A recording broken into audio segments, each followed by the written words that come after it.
Watanzania wenzangu, nimekuwa nikifuatilia kwa makini na ukaribu sana mambo yanayoendelea hapa nchini kwetu. Hebu tusikilize kwa pamoja. Hii leo bado tunaendelea na masuala ya uchaguzi ambao uliweza kufanyika katika taifa la Tanzania, lakini hata hivyo uchaguzi huo uligeuka na kuwa ni uwanja wa umwagikaji damu, ambapo vijana wengi hususan vijana wa kundi la Gen Z waliweza kuuawa hususan kwa kupigwa risasi, wengi wao vile vile wakiwachwa na majeraha ambao wanaendelea kuuguza hadi sasa hivi. Na leo studioni kutujuza mambo kadha wa kadha kuhusiana na nguvu ambayo vijana wa Gen Z waliweza kupata na kujitokeza katika maandamano ambayo yalishuhudiwa wakati wa uchaguzi ile ya kupinga uchaguzi katika taifa la Tanzania. Ninaye bwana Shija Shibeshi ambaye ni mwanasiasa wa chama cha upinzani cha Chadema. Na karibu sana katika studio zetu bwana Shija. Asante sana. Shukrani sana. Asante sana. Na tuanze tu moja kwa moja ni kwamba Watanzania waliingia katika uchaguzi tarehe 29 mwezi wa Oktoba. Lakini kilichojitokeza ni kwamba tuliona mambo yalianza kama mzaha, mambo yanasemwa katika mitandao ya kijamii, serikali ya Tanzania ikapuuza, lakini mwishowe vijana wakajitokeza wakati wa uchaguzi wakipinga uchaguzi ambao walikuwa wanasema ni kwamba ni uchaguzi ambao hauzingatii sheria. Je, vijana pengine walitoa hiyo nguvu wapi na ni nini iliwasukuma zaidi hadi wakafika barabarani? Okay, asante. Kimsingi kwanza hapa kuwa na uchaguzi. Ndio. Na hata discussion ambazo zilikuwa zikifanyika kwa vijana ilikuwa sio mzaha. Vijana wamekuwa wakizungumza masuala ya uchaguzi kwenye taifa letu kwa muda mrefu. Si tu vijana, mimi naweza nikasema hata watu wazima wamekuwa na madai ya muda mrefu, na ukiangalia kwenye historia ya Tanzania unagundua kwamba kumekuwa na madai ya muda mrefu, na zipo tume kadha wa kadha ambazo zilikuwa zinazungumzia habari ya nini kifanyike ili tuwe na uchaguzi ulio bora. Na wapo angalizi mbalimbali ambao wamekuwa wakizungumzia habari ya uchaguzi nchini Tanzania, na wamekuwa wakishauri ili tuweze kuwa na chaguzi zilizo nzuri. Kwa hiyo kwanza Oktoba 29 hapakuwa na uchaguzi. Na badala yake kimsingi watawala walitaka tu kutimiza kile ambacho walikuwa wamekipanga tangu mwanzoni. Lakini vile vile Watanzania walipokuwa wakizungumza hakuzungumza mzaha, kwa sababu walikuwa na madai yao ya msingi. Labda tu kwa wasiofahamu, natamani angalau niweze kuzungumza kwa wasiofahamu. Kwa wasiofahamu ni kwamba ukiangalia kwenye katiba yetu ya nchi ya Tanzania, ibara ya 47(1) ya katiba hairuhusu matokeo ya rais kuweza kuhojiwa mahakamani. Sasa hili limekuwa ni dai la muda mrefu kwamba kama tunaenda kwenye chaguzi ambazo tunaamini kwamba ni chaguzi ambazo ni huru, kwa nini matokeo ya rais yasihojiwe mahakamani? Lakini vile vile yamekuwepo madai ya muda mrefu kwamba rais ndiye anachagua viongozi wa tume, mwenyekiti wa tume, makamu mwenyekiti wa tume, makamishena wa tume, na mchakato mzima wa tume uko kwa rais. Kumbuka rais kwa namna nyingine ni mwenyekiti wa chama kinachoongoza serikali, lakini vile vile ni mwanasiasa na anataka tena ugombea urais. Huyo ndo anakuchagulia viongozi wa tume. Lakini vile vile tume imekuwa ni tume ambayo kimsingi haiko huru. Haiko huru kwa sababu tume, kwa mfano labda wewe unagombea ubunge, halafu tume ikakuengua. Ikisha kuengua, hawezi kwenda mahakamani kuweza kuhoji kwa nini nimeenguliwa. Habari yako imeishia hapo. Tumefanya hizo chaguzi kwa muda mrefu, lakini imekuwa mbaya zaidi ilipofika 2019, 2020, lakini vile vile na 2024. Sasa kukawa na madai hasa vijana wapo wasomi wengi sasa wanasema kwamba sisi tuna wito wa kulitumikia taifa letu, lakini hatupati hizo fursa. Kwa hiyo tunahitaji twende kwenye chaguzi ambazo ni serious, chaguzi ambazo si za kuchezea wananchi. Tuna madai haya. Tume ikiniengua mimi kwa kunionea au kwa maelekezo fulani, mimi niwe na uwezo wa kuipeleka mahakamani. Nikiwa na uwezo wa kuipeleka mahakamani, mahakama itasimamisha uchaguzi kwenye hilo jimbo, au mahakama itasimamisha uchaguzi kwenye nafasi hiyo ya urais mpaka mimi nisikilizwe. Nikishasikilizwa tutaingia kwenye kugombea. Kama sina sifa, mahakama itasema kweli umeenguliwa, hauna sifa. Lakini kwa sheria zetu, tume ikikuengua huna mahali pa kwenda. Sasa kwa kijana ambaye amesoma maliza chuo unamwambia hivyo, anakuwa hakuelewi. Katika mazingira hayo vijana wamekuwa na madai. Sema ina maana kile ambacho tulikuwa tunakisoma chuoni kumbe ni tofauti kabisa na uhalisia. Hao ambao tunafikiri ni viongozi wanapaswa kufuata sheria ndio hao ambao wanavunja sheria kwa kiwango hiki. Tunakuwa na chaguzi za kuchezea watu kwa kiwango hiki? Hapana. Hatuwezi kufanya uchaguzi katika mazingira haya. Nini tufanye?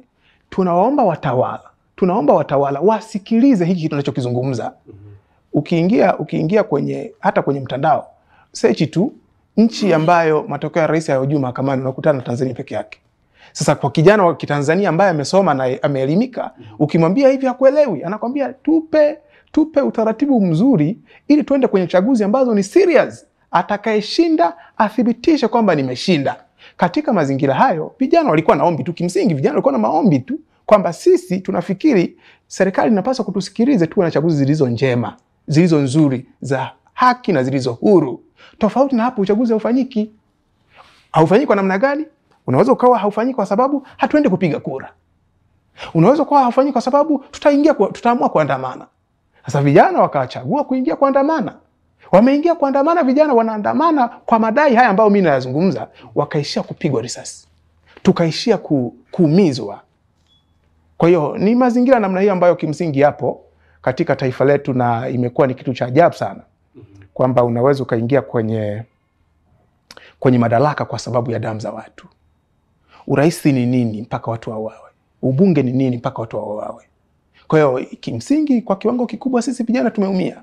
Kwamba madai yetu ambayo kimsingi ni ya msingi kwa kila mtu, ni kweli yanasababisha sisi tunapigwa risasi? Au kuna kitu gani ambacho watawala wanakificha, ambacho wakitupa tume huru ya uchaguzi wananchi wakawa na uwezo wa kumweka kiongozi madarakani na kumuondoa kiongozi madarakani? Kuna kitu gani wananchi wakichagua viongozi wanaowataka kitafahamika kwa wananchi? Kuna kitu gani kinafichwa? Kwa hiyo kuna mazingira namna hiyo. Na mambo ambayo yameanza hivyo moja kwa moja ni kwamba vijana wamesema hawatarudi nyuma. Ama je, hii mchakato ambayo imeanzishwa Tanzania, je, tunaona hivi karibuni nyinyi vijana ni kama mtalegea ama ndio mumeanza sasa kabisa? Fikiria hivi, ndio watu wanaodai tu mabadiliko ya sheria za uchaguzi wanaweza wakauawa, wakauliwa na hao watawala. Hao watawala hao watu wakiamua kukata tamaa, wakawaacha hao watawala, itakuwaje? Fikiria hivi, unatakiwa tujue kwamba kuna vijana ambao wamejenga ikulu ya Dodoma. Wakaahidiwa kwamba wataajiriwa moja kwa moja kama wanajeshi. Baadaye wakatelekezwa, wakaachwa kumtaani. Fikiria hivyo. Fikiria kwamba kuna vijana ambao wamemaliza vyuo, hawana cha kufanya. Wanatamani kuitumikia taifa lao, lakini hawana hiyo gap la kufanya hiyo. Kuna vijana wengine wanatamani kulisaidia taifa lao wakiwa wanasiasa. Kwamba mimi nataka labda nigombea udiwani au mbunge, mimi ni mzalendo wa kweli wa taifa langu, natamani kuiletea jamii yangu maendeleo.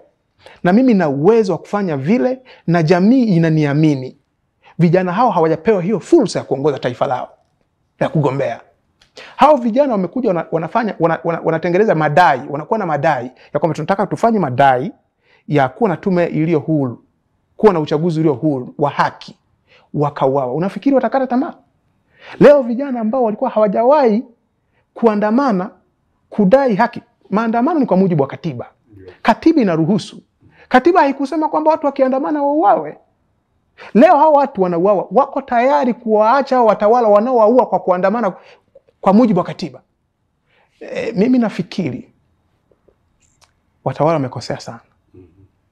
Na vijana tayari kimsingi wameshatangaza maandamano mengine.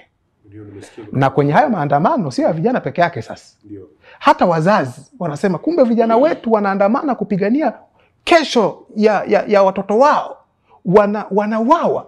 Sisi wazazi tunakuwaje nyumbani? Tutakuwa na watoto wetu. Kwa hiyo tarehe 9 mwezi wa 12, siku ya uhuru, wa Tanzania wanaenda kupigania uhuru wao. Gen Z to Millennium.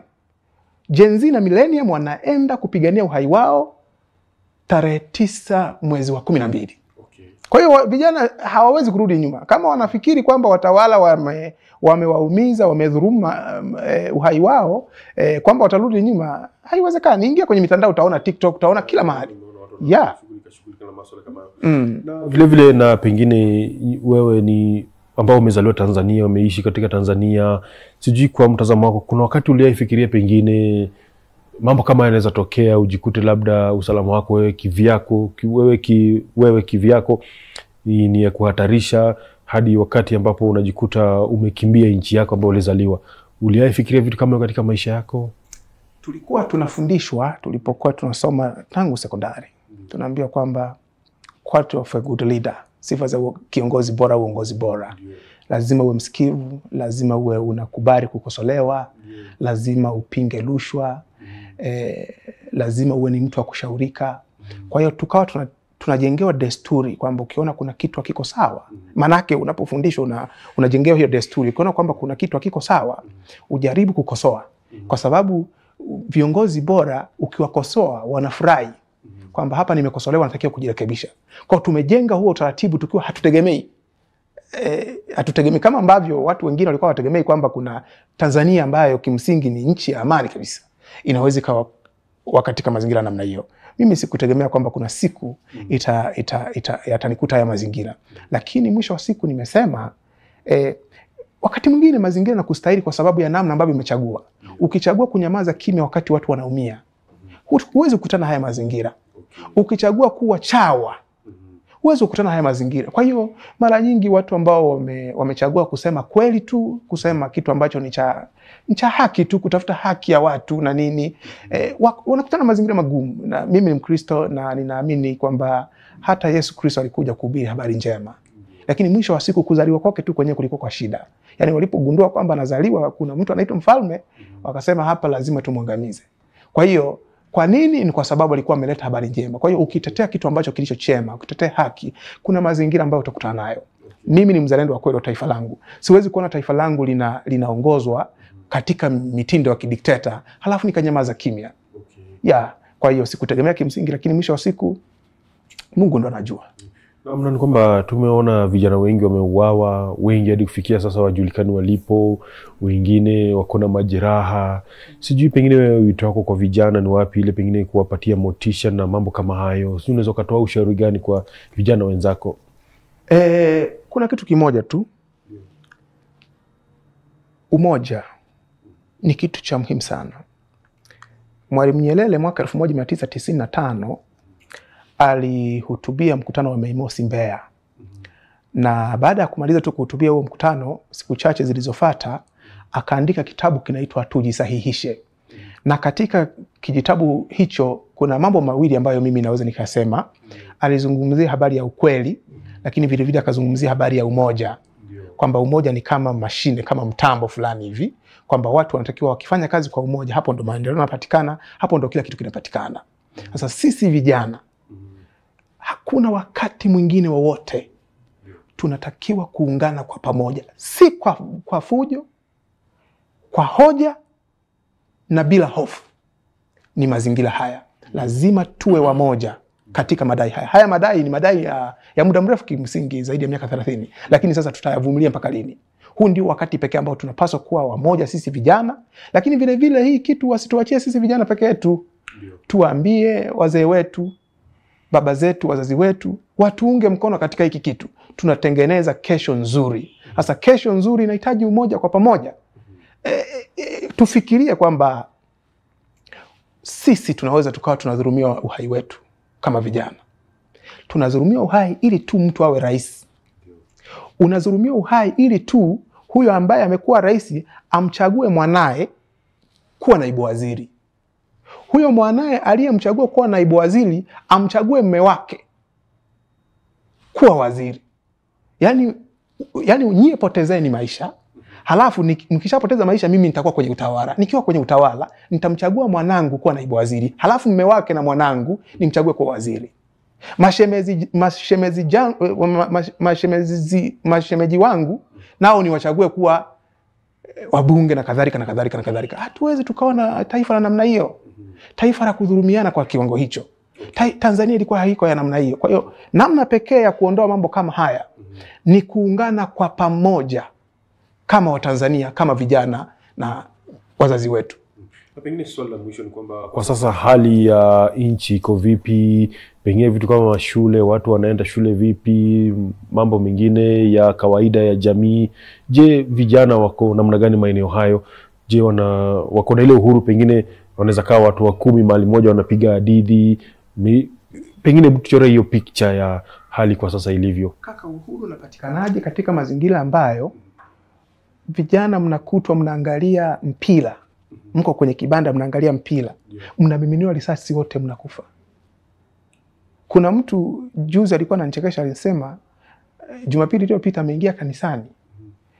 Alipopita tu mlango wa kanisa akarudisha mlango. Yaani kajisahau kwamba ameingia kanisani, anafikiri, yaani watu wana hofu mpaka unafika kwenye mlango wa kanisa unaufunga ili angalau ingie kusali. Yaani huamini tena kwamba kuna mtu mwingine ambaye ni mtu salama anaweza kaingia kanisani. Katika mazingira hayo watu hawezi kuwa na amani. Mpaka sasa hivi vyuo havijafunguliwa. Tuko mwezi wa nafikiri unaona, yani mpaka sasa hivi vyuo havijafunguliwa bado. Sasa amani haipo tena kaka. Amani haipo tena. Na kwa nini haipo tena? Ni kwa sababu watawala wameamua kuweka pamba masikioni. Hawataki kusikiliza maoni ya wananchi. Wanachokiangalia wao tu ni kushiba. Wanachoangalia wao ni maslahi yao. Wanaogopa kuwasikiliza wananchi kwa sababu wakiwasikiliza wananchi watawauliza, bandari zetu ziko wapi? Kuna misitu zaidi ya hekta milioni 8 mmempa Mwarabu. Kwa nini? Sisi hatuwezi kuendeleza misitu yetu? Kwa nini uchumi wetu haupandi? Kwa hiyo kuna mazingira ya namna hiyo ambayo kimsingi unagundua kwamba amani ni ndogo kwa sababu ya watawala wamekwepa kusikiliza nini wananchi wanataka. Lakini ninachotaka kusema tu ni kwamba watawala wameweka pamba masikioni. Lakini wananchi wana nguvu ya kuzibua hizo pamba masikioni. Na kwa maoni yangu, kama watawala wangekuwa wanaelewa hali halisi ilivyo, walipaswa kunyosha mikono. Kusema kwamba sasa sisi tumeamua kunyosha mikono, tunawakabidhi wananchi nchi yenu ambayo kimsingi tulishawanyang'anya kwa miaka mingi iliyopita. Wananchi wanahitaji nchi yao. Wakipata nchi yao, watakuwa na uwezo wa kuchagua viongozi wao. Kile kikundi kidogo cha watu ambacho kinawachagulia wananchi nini cha kufanya, nini cha kufikiri, nini wanapaswa kuwa nacho na nini hawapaswi kuwa nacho, hakina nguvu tena. Wananchi wameshaelimika. Ukimpa mwananchi elimu, kubali kukabiliana hiyo elimu. Yes. Na pengine sijui kama kwa mfano pengine ni taarifa ambayo pengine unaweza kuwa pengine umekutana nayo ama unaweza kuta labda kuna baadhi ya vijana ambao pengine vile pengine wanaweza kuwa wamekimbia nchi, pengine wako kama nje jirani, tuseme pengine wengine wako Kenya, wengine wako Uganda, Burundi, Zambia, Malawi, nasema tu nchi za jirani ambao pengine inaweza kuwa rahisi kutorokea. Sijui pengine kama kuna baadhi ya wengine pengine unajua pengine wanaweza kuwa wameenda nchi zingine, sijui mnawasiliana kama wako na vitu kama hiyo. Kimsingi katika mazingira haya mawasiliano ya watu wengi sana yamepotea kwa sababu hujui nani yuko wapi, nani yuko haya wamekufa. Na juzi kuna video clip moja inaumiza sana kutoka hospitali ya Mwananyamala. Watu wengi wameuawa, lakini serikali inapambana kukanusha ukweli huo. Jambo ambalo la kushangaza sana. Kuna watu wanatafuta ndugu zao mpaka leo. Na kwenye hayo maandamano ambayo nasema mimi, kuna watu wanaenda kudai ndugu zao. Kuna ndugu yangu simpati, yuko wapi? Si unanielewa vizuri? Si unanipata? Kwa katika mazingira hayo ni ngumu kujua nani yuko wapi, kwa sababu watu wametawanyika. Wengine wameuawa. Huwezi jua nani yuko wapi, nani yuko sehemu ipi. Na bahati mbaya zaidi ni kwamba serikali ambayo ndo tulipaswa iwe serikali ya kutoa ukweli halisi, nayo haina uwezo wa kusema ukweli. Kwa sababu hiyo ndo imetekeleza kile ambacho imetekeleza. Nimeangalia juzi hapo ripoti ya Wizara ya Elimu kama sikosei.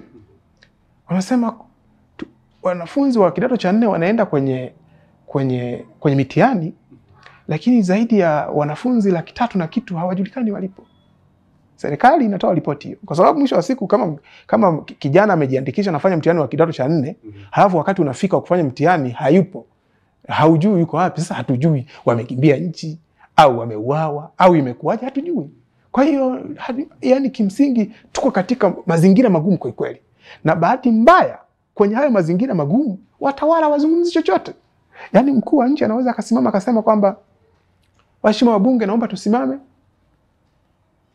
tuwakumbuke ndugu zetu kwa hichi kilichotokea. Kilichotokea kipi? Kipi kilichotokea? Yani kama watu wameuawa unashindwa kusema kuna Watanzania wenzetu wameuawa. Kwa sababu unaficha nini? Au kwa sababu ulisema mwanzoni kwamba kuna watu kutoka nchi jirani ndio wamesababisha maandamano. Kuna watu walikuwa wanasema umetoka nchi jirani. Na ndio maana leo wakikutana video clip za watu waliouawa, wakikutana na video clip namna polisi wanaoumiza watu, namna watu walivyokuwa wanapigwa risasi, wanaanza kukanusha, wanatuma mpaka taarifa kwamba usisambaze video zinazoleta taharuki, kwamba basi waliouawa tuwaache tusiwasemee. Kweli? Kwa hiyo tuko katika mazingira namna hiyo. Sasa unajiuliza, tunaongozwa na binadamu kweli au tunaongozwa na watu wa namna gani? Malengo yao ni yapi? Kwa sababu tunajua good governance ni sawasawa na nini? Na economic growth and economic development.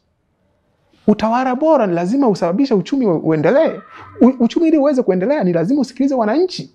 Haya yote hayajatokea. Sasa kiongozi ambaye malengo yake ni kuleta maendeleo kwa wananchi wake, anaumia nini anapoona wananchi wake wameumizwa na vyombo ambavyo kimsingi anaweza kuviwajibisha? Na badala yake wanaanza kupotosha ukweli. Labda mimi nikuulize wewe, haya matendo yanavumilika? Kwamba mtu anaweza kauawa na akishauawa ukaona kwamba ameuawa na video unayo, usisambaze. Usiwaambie watu kwamba tuko kwenye hatari hii. Hawa ndio watu ambao tulipaswa kuwauliza kwa nini watu wanauawa. Hawa ndio wanatukataza. Tuko katika mazingira ambayo ni magumu, lakini haya yote yanatokea kwa sababu hawa watu hatuna maamuzi nao. Hawa watu wamekuwepo pale kwa kutumia nguvu zao. Ukiwepo pale kwa kutumia nguvu ya mwananchi, na unajua kwamba ukimtendea matendo mabaya mwananchi, kuna wakati utafika mwananchi atakudhibiti. Utaenda kwake unasema mimi naomba unipe nafasi ya kuwa rais, atakataa. Atasema hatuwezi kukupa urais, wewe ni muuaji. Umemuua fulani, tunakuadhibu kwa kunyima urais. Na hatuishii hapo. Sheria zetu hizi zinasema ukifanya makosa ukiwa kwenye urais tunaweza tukakupeleka mahakamani. Hicho ndio kitu ambacho tunakitafuta sisi kama wananchi. Tukitengeneza utaratibu wa namna hiyo, maana yake ni kwamba tutatengeneza utaratibu ambao kila mtu atakuwa hayuko juu ya sheria, atakuwa chini ya sheria. Kwamba hii sheria iwe ni ya kila mmoja, sio mtu anapopata opportunity ya kuwa rais anavaa ka umungu. Kwamba mimi sasa nimeshafika kwenye level ya umungu kwamba hakuna mtu yoyote wa kunishtaki mahali popote. Kwa hiyo ninaweza nikasema kama teni fulani, weni, hakuna shida. Hawatanipeleka mahali popote wakati nikiwa rais na baada ya kuwa rais. Sasa tuwezi kuwa na utawala wa namna hiyo. Ni lazima tuwe na utawala unaofuata sheria. Tukiwa na utawala unaofuata sheria, mwisho wa siku haya matatizo yote yataisha. Watu watakuwa na uhuru. Watakuwa na juu, ukinionea wewe kwa sababu ya cheo chako, nitakudhibiti kwa kufanya hivi, au nitasubiri umalize nikudhibiti kwa kufanya hivi. Kwa hiyo usinionee, nitendee haki. Tutakuwa na taifa ambalo kimsingi ni la upendo, litastawi, itakuwa ni taifa lenye neema na Mungu atalibariki hilo taifa. Na pengine swali la mwisho ni kwamba licha haya yote mambo yamefanyika yapo nchini Tanzania, kila kitu ambao watu wameona, ni kwamba maridhiano imeitishwa. Na hakuna maridhiano bila uwajibikaji. Kama wanafikiri kuridhiana, wanyoshe mikono. Kwamba sisi tunaamua kufuta mchakato mzima wa uchaguzi. Iwepo serikali ya mpito iongoze hayo maridhiano. Na katika hayo maridhiano ukweli useme wazi. Na ukweli ukishasema wazi, kuwepo na uwajibikaji, wawajibishwe. Huwezi ukamweka kiongozi wa chama kikuu cha upinzani gerezani kwa kosa la uhaini eti tu kwa sababu amesema hatuwezi kwenda kwenye uchaguzi katika mazingira haya, tufanyeni 1, 2, 3, tunataka reform. Si ulisema reform Mama Samia alisema alipoingia madarakani baada ya Rais Magufuli kufariki, akasema kwamba mimi nitahakikisha tunafanya maridhiano, tunafanya reforms, tunatengeneza reforms ili tuende kwenye chaguzi zilizo huru na haki. Then baada ya hapo watapatikana viongozi, tukalibuild the nation kwa kutengeneza katiba mpya. Kwamba kama angekubali kufanya reforms, maana yake lingepatikana bunge litokanalo na maoni ya wananchi, litokanalo na mapendekezo ya wananchi. Baada ya hapo sasa, lile bunge lingekamilisha mchakato wa katiba. Tuna rebuild the nation kwa kutengeneza new constitution. Lakini hakutaka kusikiliza, hakutaka kufanya reforms. Leo unatuambia tufanye maridhiano. Kwa kipi? Maridhiano baada ya watu wetu kuuawa. Kwanza unakubali kwamba watu wetu wameuawa. Ndio. Kama unakubali tukubaliane, umekubali. Kama umekubali, tuseme huo ukweli. Kwamba nimeua watu. Watu wameuawa. Kwa nini wameuawa? Wajibika. Maridhiano ya kwanza ni kuwajibika. Ukweli usemwe, uwajibikaji ufanyike. Twende kwenye maridhiano. Hakuna maridhiano bila ukweli, hakuna maridhiano bila uwajibikaji. Kwa maoni ya kwangu, na nifikiri ni maoni ya vijana, kwamba kufanya tu maridhiano kwa tunakutana, zitatengenezwa kamati mbalimbali. Yaani leo unaweza ni hatari sana kuwa na watawala ambao leo akiamka vizuri anakwambia tukutane kwenye maridhiano. Kesho akiamka vibaya anakuua. Kesho kutwa akiamka vizuri tena anakwambia nimewasamehe. Sijui unanielewa? Yaani leo unakuwa na kiongozi ambaye leo ameamka vizuri anakwambia njoo tuliziane. Kesho akiamka vibaya anakuua. Kesho kutwa akaamka vizuri tena anakwambia basi naomba unisamehe. Hatuwezi kuwa na taifa la namna hiyo. Ni lazima tutengeneze utaratibu wa kuwa na sheria ambazo zinatudhibiti. Hatutakiwi kuwa na taifa lenye huruma tena. Taifa linalofuata sheria. Wewe umechagua kuwa kiongozi, fuata sheria. Usipofuata sheria, hata ukiamka vibaya au ukaamka vizuri, sheria itakubana. Si unanielewa? Kwa hiyo kuhusu habari ya maridhiano, kwa upande wetu vijana, hatutaki hizi bra za maridhiano kupotezeana muda. Maridhiano kuna kipindi yalikuwepo pia ya kupotezeana tu muda. Tunahitaji maridhiano hakuna maridhiano bila ukweli. Ukweli usemwe. Ni upi? Baada ya ukweli huu ukishasemwa, uwajibikaji. Uwajibikaji ukishafanyika, sasa tunafanya maridhiano. Okay. No. Shukrani sana Bwana Shija. Na natumai kwamba mtafarijika kwa mambo ambayo yametokea maeneo hayo. Amen. Tunamwomba Mungu atufariji, atuwezeshe. Lakini yote kwa yote atuepushe na utawala wa kidikteta katika taifa letu. Na shukrani. Huyo amekuwa ni Bwana Shija Shibeshi.